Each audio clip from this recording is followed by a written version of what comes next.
Augmented and virtual reality in veterinary medicine. Models are something we're increasingly using in veterinary medical training because we want to minimize the use of live animals, but we want to ensure that if we're going to use those live animals, the students are well prepared.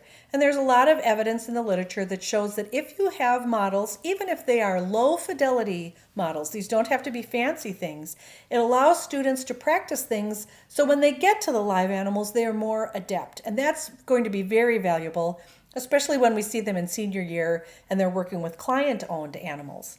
And as I said, you can see all varieties of models. Certainly we've all seen models that were homemade, that were made with simple products, or you can purchase these very expensive and very realistic models from commercial vendors as well.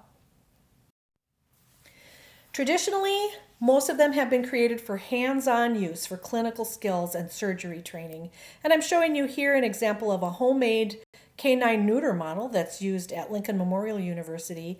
That is what's called a low fidelity model. Obviously, this is not comparable to doing a surgery on a live animal, but it gives the students a chance to practice. How do I identify what I want to tie off? How do I tie it off? What do I need to worry about? And even those very low fidelity types of models give students that extra bit of practice to help make them more adept as they move towards live animal work. So there's growing interest now in virtual models, moving away from those hands-on models that you can actually hold and use and manipulate. And to do that, people are using both augmented and virtual reality. And I'm going to do a little proviso here right now. I'm not going to describe to you exactly how to do all of these things. The technology involved with many of these is fairly complex. And this teaching tip is just really helping you see what have other people done, where are we sort of moving with it, and to whet your appetite a little bit that I think this is going to be what we talk about at Education Day in 2024.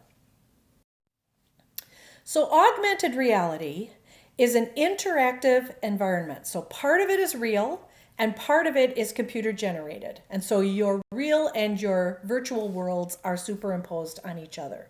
So here's an example from a publication from Penn. And at Penn Vet, they use a 3D printed spine and then they use a computer or hologram overlay to teach spinal surgery. So as the student is working with this, they are wearing a special visor that lets them see that hologram overlay of the spine as they are thinking about how they would manipulate things to do spinal surgery. That's augmented reality. A piece of it you can hold in your hand, and then there's a computer-generated piece that's interacting with that piece you can hold in your hand.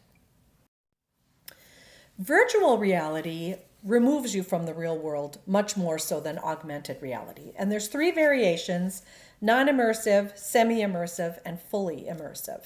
So non-immersive is when you're working with the computer, but you're completely aware of your surroundings. And so this would be, for example, you playing a video game where you can look up and you can talk to your spouse, and then you can look back down and be playing the video game. You know where you are, you're on your couch in the living room, you're not removed from the world, but everything you're doing is focused on that computer-generated game.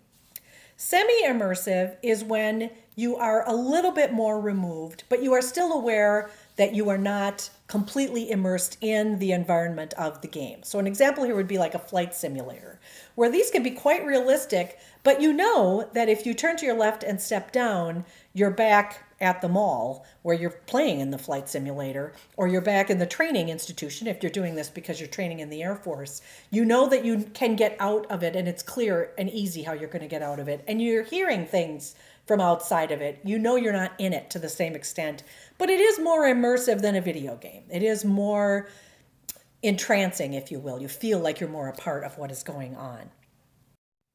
And then there's fully immersive, and that's where you're completely in the virtual environment. And so this is where you're wearing one of those headsets or glasses, something that is really obscuring your ability to see and hear what is around you, and everything you're seeing and hearing is within this representation of this other environment. And they can even enhance these and include things that it smells like you're in that other environment. There's lots of ways to build this so you really, really feel like you are in that other environment.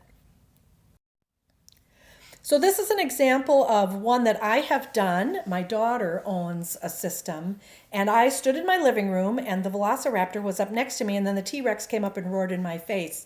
And I got to tell you, if I had felt hot breath on my face, I think I would have fallen to the floor. It was unbelievably realistic, to the point where one of my daughters, an adult woman, as the Velociraptor came up, she turned her head so she couldn't see the Velociraptor and said, "Please take these goggles off me," because it was so realistic to her that there was a Velociraptor standing right next to her, even though she was standing in the middle of our living room. These can be remarkably immersive and remarkably realistic.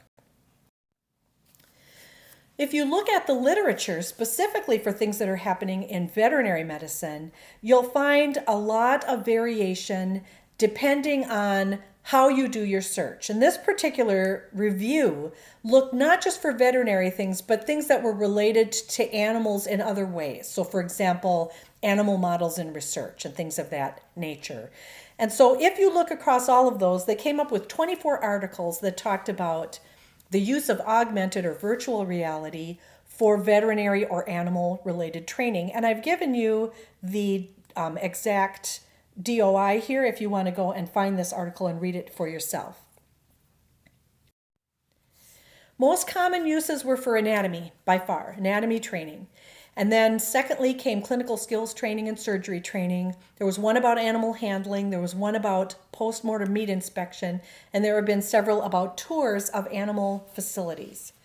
The one that's shown here, there's a link. If you go to the hard copy, the slides for this presentation, you can click on that link and watch the video. This is the brain, and it's the brain all exploded out and holding the device you can see in the hand of the man there on the right-hand picture. That allows him to pull out any piece that he wants, turn it around, look at it, and he's seeing it. It's right in front of him, and he's putting the pieces together and building the brain. And you're just standing there watching him move his hand around. Fascinating how realistic it can be and how it can really help you understand things like anatomy and how things are fitting together. Pros of the use of these technologies are that they do reduce training costs because they replace live animals, the housing of live animals, the expense of the animals themselves. And then, of course, it also increases animal welfare because we are not unnecessarily using live animals for training. The students that have been evaluated using these different tools and reported in the literature all report that they really enjoyed using these tools and they demonstrated an increase in their skills before they went off to perform on a live animal, which was very valuable. And then finally, it's a good ethical thing. We want to minimize the use of live animals and promote animal welfare. And if we can get students to be more adept before they work on a live animal, they're less likely to induce pain or fear in that animal as they perform procedures. Cons are, it's a steep learning curve. To create and use these systems, there's a learning curve involved. Even just in investigating things to do this teaching tip, trying to understand how do you create a 360-degree video and how do you post it and what kind of headset do you need to see it. It's a pretty steep learning curve, and the equipment is not inexpensive, and then you need to have someone who can help you maintain that equipment, and so there's a cost of technical support. Finally, there just isn't an awful lot of research done yet. So much of the research, if you look at the reference that I posted there before, they don't have similar ways that they use the equipment. And so you're kind of comparing apples to oranges if you try to compare the outcomes of their studies. And the sample sizes were usually quite small. So this is really something that's new. This is in its infancy, which is great because it gives us an opportunity to grow with this technology and to help guide what we want it to do as we consider how best to use this. Education Day 2024 will be held in mid-May, and I think models is going to be what we're going to talk about. Hands-on models, virtual models. Everybody watch for a save the date for Education Day 2024, and I think this will be what we will discuss.